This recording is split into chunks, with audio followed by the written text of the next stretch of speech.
கள்ளக்குறிச்சியில் 60 பேர் உயிரிழந்ததும் நான் உடனடியாக அந்த பகுதிக்கு சென்று 2 நாள் இருந்து ஒவ்வொருவரின் வீடாக சென்று அந்த மக்கள் கத்தி கதறி அழுத நிலையில் அவர்களின் கைகளை பற்றி கொண்டு ஆறுதல் சொன்னேன். நாடாளுமன்றத்தில் அப்படி நான் பேசுகிற போது மாண்புமிகு அமைச்சர் நிர்மலா சீதாராமன் அவர்கள் எழுந்து, நீங்கள் முதலில் தமிழ்நாட்டில் மதுவை ஒழித்துவிட்டு வாருங்கள், கள்ளக்குறிச்சியிலே பல பேர் உயிரிழந்திருக்கிறார்கள், அங்கே பேசாமல் இங்கே ஏன் பேசுகிறீர்கள் என்று எதிர்வினையாற்றினார். சாதியின் பெயராலோ மதத்தின் பெயராலோ கலவரங்கள் மூடுவதற்கும் பெரிய வன்கொடுமைகள் வெடிப்பதற்கும் குடிப்பழக்கத்திற்கு குடி போதைக்கு ஆளாகக்கூடியவர்களும் ஒரு காரணமாக இருக்கிறார்கள் என்பதை நம்மால் பார்க்க முடிகிறது. சத்தீஸ்கர் மாநிலத்தில் பழங்குடி மக்களுக்கு எதிரான ஒரு நடவடிக்கை, இராணுவ நடவடிக்கை மேற்கொள்ளப்பட்டு வருகிற சூழலில் அதனை கண்டித்து இடதுசாரி இயக்கங்களும் விடுதலை சிறுத்தைகளும் இணைந்து நடத்திய ஒரு ஆர்ப்பாட்டம். இந்த நிகழ்வுக்கு இசைவளித்த பிறகு திடுமென அது ஏற்பாடு செய்யப்பட்டு விட்டது. 7:15 மணிக்குத்தான் அது நிறைவு பெற்றது. அங்கிருந்து இங்கே வந்து சேர சற்று காலத்தாழ்வு நேர்ந்து விட்டது. அதற்காக முதலில் என்னுடைய வருத்தத்தை தெரிவித்துக் கொள்கிறேன். குயிலி திரைப்படத்தின் முன்னோட்ட காட்சி எதையும் பார்க்க சந்தர்ப்பம் அமையவில்லை. நான் வருவதற்கு முன்னதாகவே பாடல் காட்சிகளும் ஒளிபரப்பப்பட்டு விட்டன. பாடலையாவது கேட்கிறேன் என்று கேட்டு ஒரு பாடலை தற்போது மேடையிலேயே கேட்டேன். கதை என்ன என்பதையும் வந்து அமர்ந்த பிறகு அண்ணன் ராஜன் அவர்களிடத்திலே கேட்டு தெரிந்து கொண்டேன். இந்த கால சூழலில் மிகுந்த சமூக பொறுப்புணர்வோடு மதுவுக்கு எதிராக ஒரு திரைப்படம் எடுக்கிற துணிச்சல் இயக்குனர் முருகசாமி அவர்களுக்கும் தயாரிப்பாளர் அருண்குமார் அவர்களுக்கும் வந்திருக்கிறது என்பதே பாராட்டுதலுக்குரியது. நான் நெஞ்சார பாராட்டுகிறேன், வாழ்த்துகிறேன். வணிக நோக்கில் திரைப்படங்களை தயாரிக்க வேண்டும், அதில் வெற்றி பெற வேண்டும், அதில் லாபம் பெற வேண்டும் என்று எண்ணாமல் சமூக பொறுப்புணர்வோடு மக்களுக்கு வழிகாட்ட வேண்டும், இந்த கொடிய துன்பத்திலிருந்து மக்கள் விடுதலை பெற வேண்டும் என்கிற வேட்கையோடு இந்த இளைஞர்களுக்கு, இளம் தலைமுறையினருக்கு இப்படி ஒரு பொறுப்புணர்வு மிக்க இளைஞர்களாக இந்த திரைப்படத்தை தயாரித்திருக்கிறார்கள், அந்த வேட்கையோடு தயாரித்திருக்கிறார்கள் என்பது உள்ளபடியே மகிழ்ச்சி அளிக்கிறது என்பதை விட பெருமை அளிக்கிறது. பெருமைப்படுத்து இந்த இளைஞர்களை நான் ஆற தழுவி என்னுடைய வாழ்த்துக்களையும் பாராட்டுகளையும் தெரிவித்து, உங்களுக்கு தெரியும், அண்மையிலே நாங்கள் மது மற்றும் போதைப்பொருள் ஒழிப்பு மகளிர் மாநாடு என்று 1,00,000க்கும் மேற்பட்ட பெண்களை திரட்டி மாபெரும் மாநாட்டை நடத்தினோம். அது பேசுவிடும் பொருளாக மாறியது, கடுமையான விமர்சனங்களுக்கும் உள்ளானது. ராஜன் அவர்கள் பேசுகிற போது ஒன்றை சொன்னார். தமிழ்நாட்டிலே மதுவை ஒழிக்க வேண்டும் என்று நாம் சொல்லுகிறோம். ஒருவேளை தமிழ்நாட்டில் மதுவை ஒழிக்கும் நோக்கில் கடைகளை ஆட்சியாளர்கள் மூட முன்வந்தாலும் கூட அண்டை மாநிலங்களுக்கு போய் மதுவை அருந்துவிட்டு வருகிற ஒரு நிலை இருக்கிறது, அல்லது அவர்கள் இங்கே வந்து திருட்டுத்தனமாக மதுவை விற்பனை செய்வதற்கான வாய்ப்பு இருக்கிறது. இதற்கு என்னதான் தீர்வு என்ற கேள்வியை எழுப்பிவிட்டு அவர் சொன்னார், தேசிய அளவில் எங்குமே மது இருக்கக்கூடாது என்ற கருத்தை சொன்னார். திருமாவளவன் இதை நாடாளுமன்றத்திலும் பேச வேண்டும் என்று சொன்னார். பேசியிருக்கிறார் என்று நம்புகிறேன் என்றும் சொன்னார். அவருடைய நம்பிக்கை வீண் போகவில்லை. நான் பேசினேன், மக்களவையில் பேசினேன். என் மீது அவர் வைத்திருக்கிற நம்பிக்கை எனக்கு வியப்பளிக்கிறது. நாடாளுமன்றத்தில் அப்படி நான் பேசுகிற போது மாண்புமிகு அமைச்சர் நிர்மலா சீதாராமன் அவர்கள் எழுந்து, நீங்கள் முதலில் தமிழ்நாட்டில் மதுவை ஒழித்துவிட்டு வாருங்கள், கள்ளக்குறிச்சியிலே பல பேர் உயிரிழந்திருக்கிறார்கள், அங்கே பேசாமல் இங்கே ஏன் பேசுகிறீர்கள் என்று எதிர்வினையாற்றினார். அது அரசியல் ரீதியான விமர்சனம். நாம் அதை கடந்து சிந்திக்கிறோம். தமிழ்நாட்டில் உள்ள இளைஞர்கள் மட்டுமல்ல, தமிழ்நாட்டில் உள்ள மனிதர்கள் மட்டுமல்ல, இந்தியா முழுவதும் மக்கள், நம் தேசத்து மக்கள் இதனால் பாதிக்கப்படக்கூடாது என்கிற பரந்த பார்வை நமக்கு உண்டு. ஆகவே மது ஒழிப்பு கொள்கையை தேசிய கொள்கையாக இந்திய ஒன்றிய அரசே ஏற்றுக்கொள்ள வேண்டும். என்பதை நான் நீண்ட காலமாக பேசி வருகிறேன். ஐயா இலக்கிய செல்வர் குமரி அனந்தன் அவர்கள் என்னுடைய அலுவலகம் தேடி வந்து அப்படி ஒரு தீர்மானத்தை பல ஆண்டுகளுக்கு முன்னரே இயற்றியதை அறிந்து வந்து நேரிலே வந்து பாராட்டினார். மகாத்மா காந்தியை தேசிய தலைவராக நாம் ஏற்றுக்கொள்கிறோம். அவருடைய திருவுருவப் படங்களை ரூபாய் நோட்டிலும் தவறாமல் அச்சிடுகிறோம். அவருடைய கொள்கைகள் முக்கியமானவற்றுள் மது விலக்கு என்பது முதன்மையானது. அகிம்சை என்பது அவருடைய கொள்கைகளில் ஒன்று என்றால்,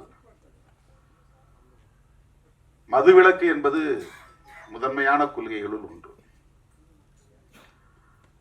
மகாத்மாவை தேசத்தந்தை என்று ஏற்றுக்கொண்டிருக்கிற நாம் அவருடைய உயிர் மூச்சான கொள்கைகளுள் ஒன்றான மதுவிலக்கை பொருட்படுத்துவதே இல்லையே. இதை மாநிலங்கள் பார்த்துக் கொள்ளட்டும் என்று ஒன்றிய அரசு கண்டும் காணாமல் இருக்கு. மாநில அரசுகள், தமிழ்நாடு மட்டுமல்ல, மாநில வருமானத்திற்கான ஒரு வழியாக இதை பார்க்கிறது. யார் எப்படி கெட்டு போனால் நமக்கென்ன என்கிற ஒரு அலட்சிய போக்கு மேலோங்கி இருப்பதாக தெரிகிறதே என்ற கவலை இன்றைக்கு நேற்றைக்கல்ல பல 10 ஆண்டுகளாக எனக்கு உண்டு.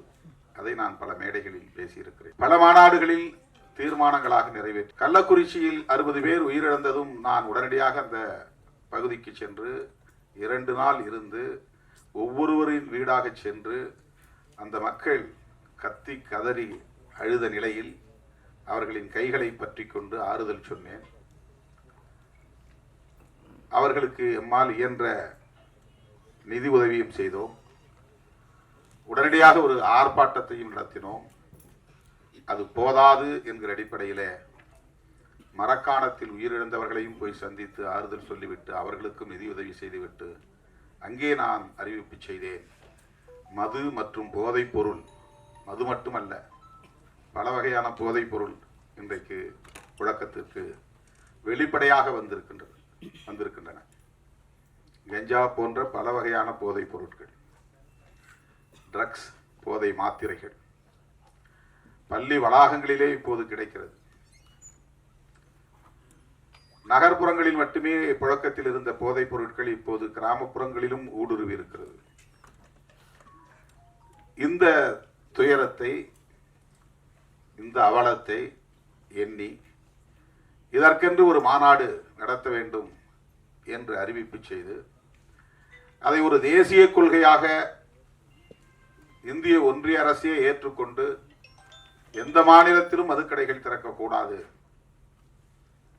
வருவாய்க்கு வேறு வழிகளை தேடிக்கொள்ள வேண்டும் என்று வழிகாட்டக்கூடிய ஒரு நிலைப்பாட்டை இந்திய ஒன்றிய அரசு மேற்கொள்ள வேண்டும் என்று வலியுறுத்தி தீர்மானம் நிறைவேற்றினோம். இப்போது பலரும் விமர்சித்தார்கள். தமிழ்நாட்டிலே கடையை திறந்து வைத்திருக்கிற ஆட்சியாளர்களை மேடையில் அமர வைத்துக் கொண்டு நீங்கள் தேசிய அளவிலே மதுவிலக்கு கொள்கையை பேசுவது எந்த வகையிலே நியாயம் என்று அரசியல் ரீதியான விமர்சனங்களை பேசினார்கள்.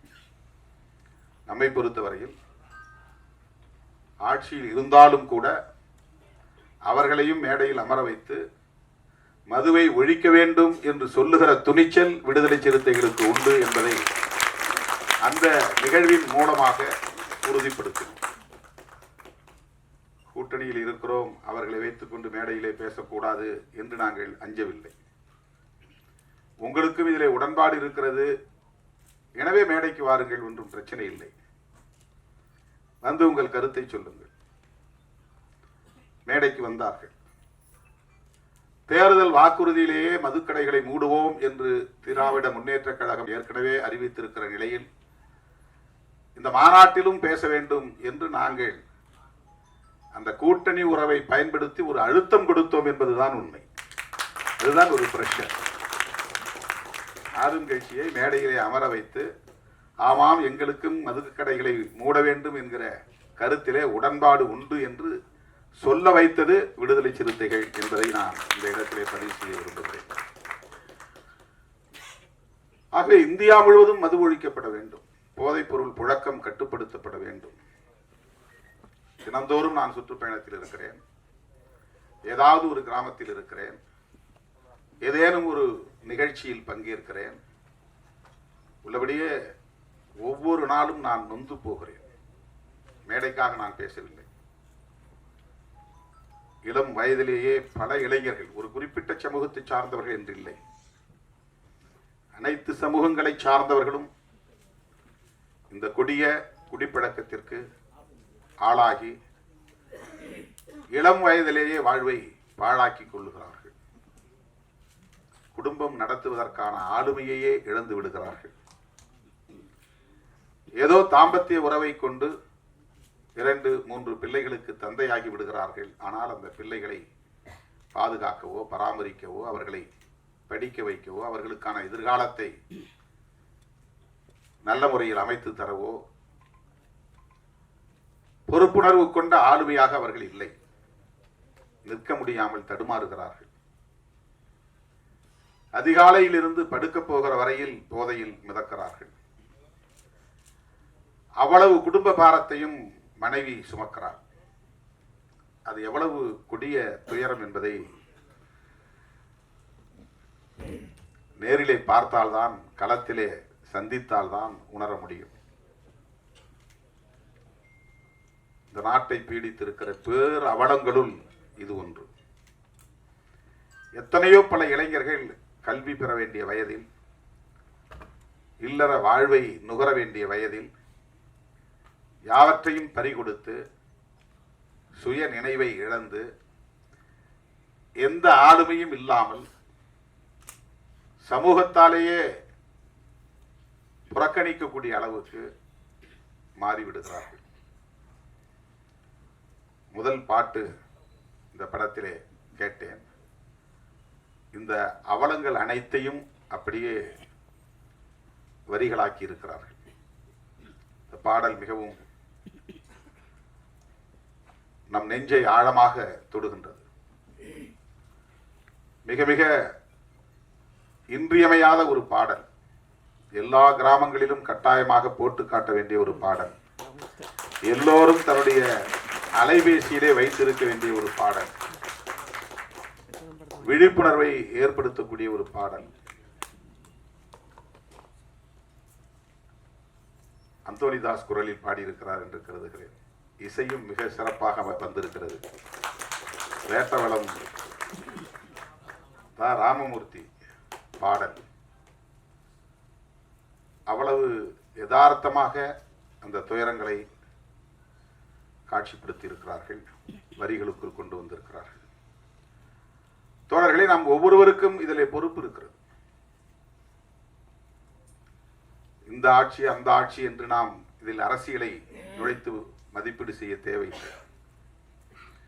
அண்ணன் ராஜன் அவர்கள் ஒன்றை என் காதோரம் வந்து ஆலோசனையாக சொன்னார். தம்பி, இந்த கடைகளை எல்லாம் மூடிவிட்டு மணல் குவாரி, கல் குவாரி போன்றவற்றை அரசாங்கமே எடுத்து நடத்தினால் இதில் வரக்கூடிய வருமானம் அதில் வராதா? இதையெல்லாம் நீங்கள் ஆட்சியாளர்களுக்கு சொல்லலாமே என்று சொன்னார். அவருக்கு எந்த அளவுக்கு இதிலே ஒரு பொறுப்பு இருக்கிறது என்பதை என்னால் உணர முடிகிறது.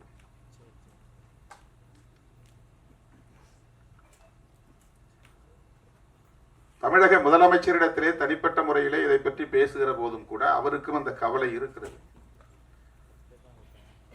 அதுதான் சிஸ்டம். ஒரு சமூக கட்டமைப்புக்குள்ளே அரசு சார்ந்த கட்டமைப்புகள் சில நேரங்களில் நம்முடைய விருப்பங்களை மீறி இயங்கக்கூடியவையாக அமைந்து விடுகின்றன. தனியார்மயமாதல் கூடாது என்பது நம்முடைய கருத்து. ஆனால் நம்மால் அதை எதிர்த்து வெற்றி பெற முடியவில்லை. பன்னாட்டு நிறுவனங்கள் இங்கே நுழையக்கூடாது என்பது நம்முடைய நிலைப்பாடு. ஆனால் நம்மால் தடுக்க முடியவில்லை. அந்நிய முதலீடு இங்கே வரக்கூடாது, அதன் மூலம் அவர்கள் நமது வளங்களை சுரண்டக்கூடாது, லாபம் என்கிற பெயரில் கொள்ளையடிக்க கூடாது என்பது நம்முடைய ஆசை. ஆனால் அவற்றை நம்மால் தடுக்க முடியவில்லை. இப்போது கூட நாங்கள் போய்விட்டு வந்த அந்த ஆர்ப்பாட்டம் எதற்கு என்றால், அங்கே இருக்கிற பழங்குடி மக்கள் சத்தீஸ்கர் மாநிலத்தில் பன்னாட்டு நிறுவனங்கள் உள்ளே வரக்கூடாது, கனிம வளங்களை சுரண்டக்கூடாது என்று எதிர்த்து போராடுகிறார்கள். ஆனால் இந்த தேசத்தின் வளர்ச்சிக்கு அந்நிய முதலீடு தேவை, பன்னாட்டு நிறுவனங்களின் வளர்ச்சி தேவை என்று அரசு நம்புகிறது. இந்திய ஒன்றிய அரசு, அது அரசின் கொள்கை நிலைப்பாடாக இருக்கிறது. உலகம் முழுவதும் இன்றைக்கு எந்த நாட்டிலும் பன்னாட்டு நிறுவனங்களுக்கு தடை இல்லை. தேச வரம்புகள் அவர்களுக்கு ஒரு தடையாக அமைந்துவிடக் கூடாது என்பதற்காக உருவாக்கப்பட்ட ஒப்பந்தம் தான் GATT ஒப்பந்தம், GATT ஒப்பந்தம். அந்த ஒப்பந்தத்தில் கையெழுத்திட்ட நாடுகள் எல்லாம் தேச வரம்புகளை உடைத்து யாரும் இங்கே அந்நிய முதலீடு செய்யலாம், எங்கோ அமர்ந்து கொண்டு இங்கே தொழில் நடத்தலாம், அவன் இங்கே வர தேவையில்லை, நிலம் கையகப்படுத்த தேவையில்லை, இங்கே வந்து எந்த விதமான வேலைகளையும் செய்ய தேவையில்லை, அவனுடைய ஃபார்முலா போதும். இங்கே இருக்கிற நீரை அவன் எடுத்து நம்மிடத்திலேயே விற்பனை செய்கிறான், குடிநீர். அவனுக்கு அதிலே லாபம் போய் சேருகிறது. அவன் ஒரு நாள் கூட இந்தியாவுக்கு வந்திருக்க மாட்டான், ஆனால் ஒவ்வொரு நாளும் கோடிக்கணக்கிலே அவனுக்கு லாபத்தில் பங்கு போய் கொண்டிருக்கிறது. குளிர்பானங்கள் அப்படி. எல்லா விதமான தொழில்களும் அவன் நாட்டில் செய்தால் அந்த கழிவை அவன் மண்ணில் போய் சேர்க்க வேண்டும். அதனால் மண் நஞ்சாகும், குடிநீர் நஞ்சாகும், காற்று நஞ்சாகும் என்று அஞ்சுகிறான். இந்தியா போன்ற மூன்றாவது உலக நாடுகளில் அவன் கழிவை கொட்டுகிற குப்பை தொட்டியாக மாற்றிக் கொண்டிருக்கிறான். அதற்கு உலகமயமாதல் கொள்கை வழிவகுத்திருக்கிறது. உலகமயமாதல், தாராளமயமாதல், தனியார்மயமாதல் என்கிற கொள்கைகளை 90களில் நாம் கடுமையாக எதிர்த்தோம். இப்போது பேசவே நாம் தயங்குகிறோம், பேசுவதே இல்லை. இறால் வளர்ப்பை கடுமையாக எதிர்த்தோம் ஒரு காலகட்டத்தில். இப்போது இறால் வளர்ப்பு மிக ஜோராக நடைபெற்றுக் கொண்டிருக்கிறது. நம்மால் எதிர்க்க முடியவில்லை. தனியார் துறைகளில் இடஒதுக்கீடு வேண்டும் என்று கோரிக்கையை மாற்றிக்கொண்டோம். தனியார் மயமாதலே வேண்டாம் என்று சொன்ன நிலை மாறி இப்போது தனியார் துறைகளில் வேலை வாய்ப்பு வேண்டும், அதற்கு இடஒதுக்கீடு வேண்டும் என்று நமது கோரிக்கையை மாற்றிக்கொண்டோம். இப்படி நம் விருப்பத்திற்கு மாறாக மது ஆலைகள் ஆங்காங்கே நிறுவப்பட்டு விட்டன. மது உற்பத்தி ஆலைகள், அது கோடிக்கணக்கிலே முதலீடு செய்யப்பட்டவை. அதில் பல்லாயிரக்கணக்கானவர்கள் வேலை செய்கிறார்கள். அதற்கான மூலப்பொருளை தருவதற்கு சர்க்கரை ஆலைகள் மொலாசஸ் தயாரிக்கின்றன. இந்த மொலாசஸை எப்படி அவர்கள் விநியோகம் செய்வது, விற்பனை செய்வது, அதை வாங்குவதற்கு மது ஆலைகள் தேவை. மது கடைகளை மூடுவது என்பது மட்டுமே வேலை திட்டம் அல்ல. அதற்கு பின்னால் இவ்வளவு பெரிய பரப்பு இருக்கிறது. மது ஆலைகளையும் மூட வேண்டும், அதை விநியோகம் செய்கிற நிறுவனங்களையும் மூட வேண்டும். அதற்காக ஆயிரக்கணக்கான கோடிகளை முதலீடு செய்திருக்கிறார்கள். அவ்வளவு முதலீடுகளையும் நிறுத்த வேண்டும். அதனால் ஏற்படுகிற இழப்பை சந்திக்க வேண்டும். இப்படி இந்த சிஸ்டம் ஆக்டோபஸ் கால்களாக விரவி பரவி கிடக்கின்றன. உயர் தொழில்நுட்ப கருவிகளை அயல் நாடுகளில் இருந்து இறக்குமதி செய்து மல்டி ஸ்பெஷாலிட்டி ஹாஸ்பிட்டல் மருத்துவமனைகளே வந்து எஸ்டாப்ளிஷ் செய்கிறார்கள், நிறுவுகிறார்கள், இன்ஸ்டாலேஷன் பண்ணுகிறார்கள். அது கோடிக்கணக்கிலே மதிப்பீடு, 5 கோடி 10 கோடி. அதை வெறுமனே மூடி வைத்திருக்க முடியாது. தினந்தோறும் அது இயங்க வேண்டும், இல்லை என்றால் அது பழுதாகி. தினந்தோறும் அது இயங்க வேண்டும். ஆனால் அதற்கு வேலையாட்கள் தேவை. வேலையாட்கள் என்றால் அவர்களுக்கு சம்பளம் தர வேண்டும். சம்பளம் தர வேண்டும், அது இயங்க வேண்டுமானால் தினந்தோறும் அதிலே நோயாளிகள் வந்து படம் எடுத்துக்கொண்டே இருக்கு. ஸ்கேன் எடுக்குன்னா ஸ்கேன் எடுத்துக்கிட்டு இருக்கணும். உடம்பு நல்லா தான் இருக்கும், ஆனாலும் ஸ்கேன் எடுங்க. எனக்கு ஒன்றும் பிரச்சனை இல்லையே, இல்லை இதெல்லாம் மாஸ்டர் செக்அப் மாதத்துக்கு 3 மாதத்துக்கு ஒரு தடவை வந்து பண்ணிக்கங்க, 6 மாதத்துக்கு ஒரு தடவை பண்ணிக்கங்க. இது நம்முடைய ஹெல்த்தில் அவங்களுக்கு அக்கறை இருக்கிற மாதிரி. ஆனால் இது மெடிக்கல் மாஃபியாவுடைய வேலைகள், தொழில் முதலீட்டாளர்களின் வேலைகள். அதை சும்மா வச்சிருக்க முடியாது. ஒவ்வொரு ஹாஸ்பிட்டல்லையும் பல கோடி ரூபாய் முதலீட்டிலே உயர் தொழில்நுட்ப கருவிகள் வந்து நிறுவப்பட்டு இருக்கிற நிலையில் அவற்றை எல்லாம் மூடி வைத்திருக்க முடியாது. எக்ஸ்ரே எடுக்கிறதா இருந்தாலும் சரி, எம்ஆர்ஐ எடுக்கிறதா இருந்தாலும் சரி, அல்லது ஆன்ஜிஓ பண்ணுறதா இருந்தாலும் சரி, ஒவ்வொன்றுக்கும் அவங்க எஸ்டாப்ளிஷ் பண்ணி வச்சுருக்காங்க. எல்லாம் ஏசி. அதெல்லாம் வந்து அவன் பராமரி, டெய்லி மெயின்டெனன்ஸ் இருக்கணும். சும்மா போட்டு மூடி வச்சுக்க முடியாது. அந்த மாதிரி தான் இந்தியா முழுக்க மது ஆலைகள் பல ஆயிரம் கோடி முதலீட்டில் நிறுவப்பட்டு இருக்கிறது. அவ்வளவு எளிதாக அதை மூட முடியாது என்பது இங்கே இருக்கிற சிஸ்டம், இங்கே இருக்கிற ஸ்ட்ரக்சர். இப்ப நம்முடைய போராட்டம் என்பது தூத்துக்குடியிலே துப்பாக்கிச்சூடு வரையில் போய் 12 பேர் படுகொலை செய்யப்பட்ட பிறகுதான் ஸ்டெர்லைட் ஆலையை மூட வேண்டும் என்கிற நிலை உருவாகிறது. சாதாரணமான கோரிக்கைகளால் அந்த ஆலையை மூட முடியவில்லை. அறவழி போராட்டங்களால் அந்த ஆலையை மூட முடியவில்லை. கேரளாவிலே வேண்டாம் என்று சொன்ன அணு ஆலை கூடங்குளத்திலே வந்து நிறுவப்படுகிறது. தமிழ்நாட்டுக்குள்ளே நிறுவப்படுகிறது. நிறுவப்பட்ட நாளில் இருந்து அதற்கான ஆணை பிறப்பிக்கப்பட்ட நாளில் இருந்து அந்த பகுதியில் மக்கள் போராடிக் கொண்டே இருக்கிறார்கள், எதிர்ப்பு தெரிவித்துக் கொண்டே இருக்கிறார்கள், துண்டறிக்கை கொடுத்துக் கொண்டே இருக்கிறார்கள், உண்ணாவிரத போராட்டம் நாள்தோறும் நடத்துகிறார்கள். 1.5 ஆண்டுகள் நடந்தன. ஒரு அங்குலம் கூட அதிலே நம்மால் முன்னேற முடியவில்லை. திட்டமிட்டவாறு கூடங்குளம் அணு உலை நிறுவப்பட்டது, அது இயங்குகிறது. அங்கே அணு கழிவுகள் வெளியேற்றப்பட்டுக் கொண்டே இருக்கின்றன. தோழர்களே, அப்படித்தான் இந்த மது ஒழிப்பும் கூட. விழிப்புணர்வு தேவை, பரந்துபட்ட அளவில் மக்களிடையே விழிப்புணர்வு தேவை. ஒரு இயக்கம் போதாது, ஒரு கட்சி போதாது, ஒரு தலைவர் போதாது.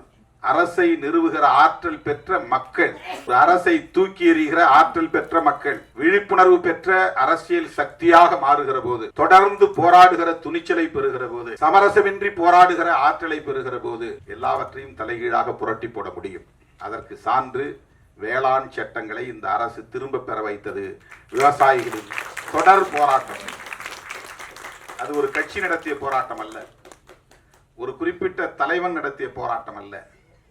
பஞ்சாப், ஹரியானா மாநிலங்களை சார்ந்த விவசாயிகள் குடும்பமாக வண்டி கட்டி வந்து டெல்லிக்கு செல்லுகிற எல்லா பிரதான சாலைகளிலும், முதன்மை சாலைகளிலும் குறுக்கே மறித்து வண்டிகளை நிறுத்தி அங்கேயே படுத்து தூங்கி சமைத்து சாப்பிட்டு 1.25 ஆண்டுகள் தொடர்ந்து போராட்டம் நடத்தினார்கள்.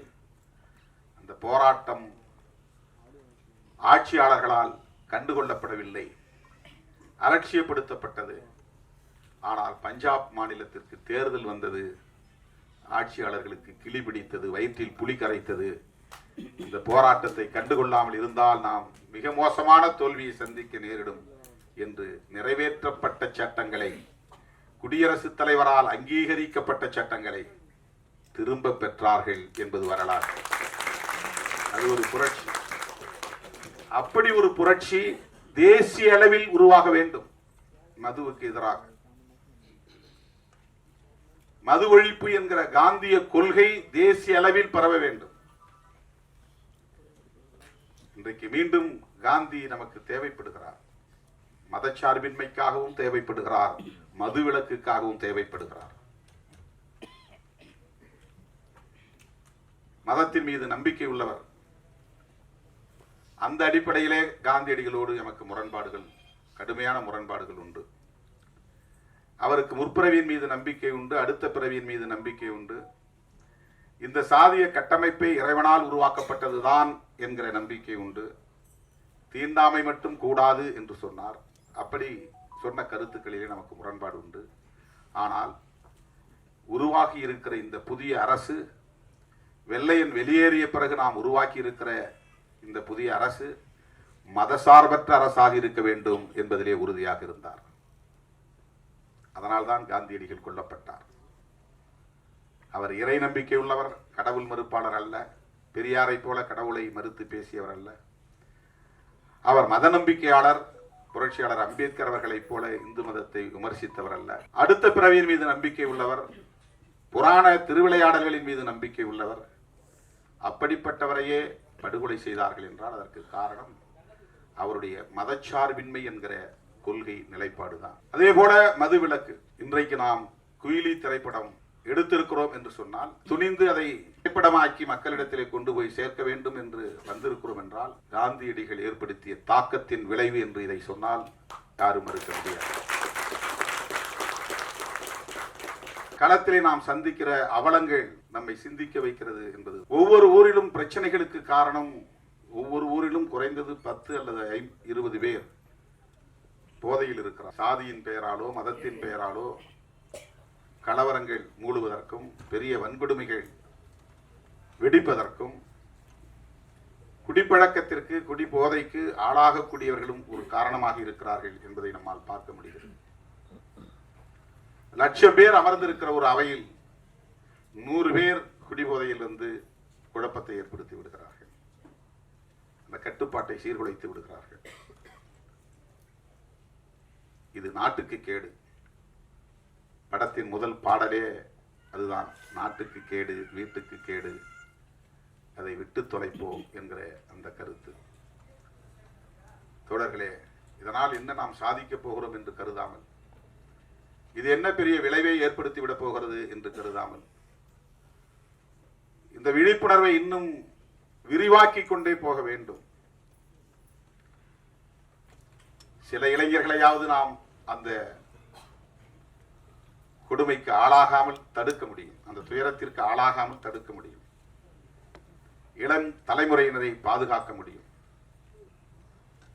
ஏற்கனவே பாதிக்கப்பட்டவர்களை மீட்க வேண்டும் என்பது ஒரு புறம், புதிதாக இளைஞர்கள் அதிலே பாதிப்புக்கு உள்ளாகிவிடாமல் தடுக்க வேண்டும் என்பது இன்னொரு புறம்.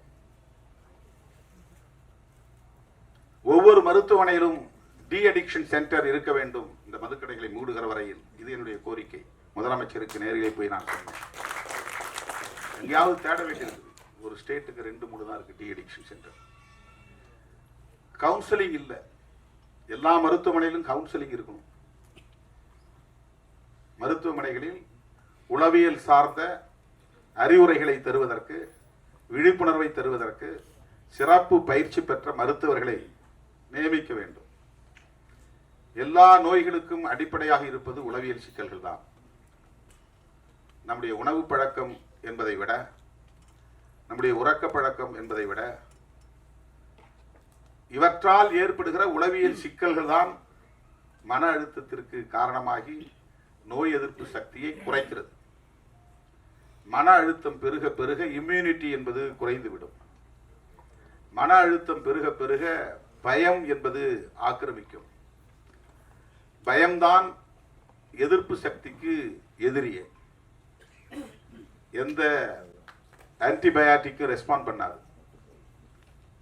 இம்யூனிட்டி போயிருச்சுன்னா, உடம்புல எதிர்ப்பு சக்தி இருக்கிற வரை ஆன்டிபயாட்டிக் இல்லைன்னா மருந்தே வேலை செய்யாது. மருந்து ரெஸ்பாண்ட் பண்ணணும்னா கூட நம்ம பாடிக்குள்ள இம்யூனிட்டி இருக்கணும். இம்யூனிட்டி இருக்கணும்னு சொன்னா நமக்கு பயம் வரக்கூடாது, எந்த பயமும் வரக்கூடாது. பயம் வரக்கூடாதுன்னா மன அழுத்தம் வரக்கூடாது. மன அழுத்தம் வரக்கூடாதுன்னா இது போன்ற துயரங்கள் சமூகத்தில் நிலவக்கூடாது. ஏன்னா அவனுக்கு என்ன ஆகுன்னா, ஒரு பக்கம் அடிக்ஷன் ஆயிடுவான், இன்னொரு பக்கம் சமூகம் அவனை புறக்கணிக்கிறது. அது அவனை ஒரே நேரத்தில் 2 தாக்குதல். இதுல இருந்து அவனால மீள முடியல. இன்னொரு புறம் பொண்டாட்டியும் அவளை மதிக்கல, பிள்ளைகளும் அவங்கள மதிக்கல, சமூகமும் மதிக்கல. இந்த நிராகரிப்பு, அவமதிப்பு அவனை அறியாமலேயே அவனுக்குள் ஒரு அழுத்தமாக அது மாறுகிறது. இப்படி ஒரு தனி மனிதனை அது பாதிக்க செய்கிறது என்று நாம் கருதக்கூடாது. இது ஒரு சமூகத்தையே பாதிக்க செய்கிறது. எனவே மது மற்றும் போதைப் பொருள் கட்டுப்படுத்தப்பட வேண்டும், பிறகு முற்றாக ஒழிக்கப்பட வேண்டும். பிற நாடுகளில் இல்லையா? அண்ணன் சொன்னாங்க, இப்ப பெண்களும் குடிக்க ஆரம்பிச்சிட்டாங்க. அயல் நாடுகளிலே பெண்கள் குடிக்கிறார்களே. இதுல என்னன்னா, ஹெல்த் கான்சியஸ் இல்லாதவன் குடிக்கிறதுக்கும் ஹெல்த் கான்சியஸ் உள்ளவன் குடிக்கிறதுக்கும் வேறுபாடு இருக்கு. சோஷியல் ட்ரிங்க் என்கிற பெயரில் குடிக்கிறவனுக்கும், குடி இல்லையே என்னால் இருக்க முடியாது என்கிற அளவுக்கு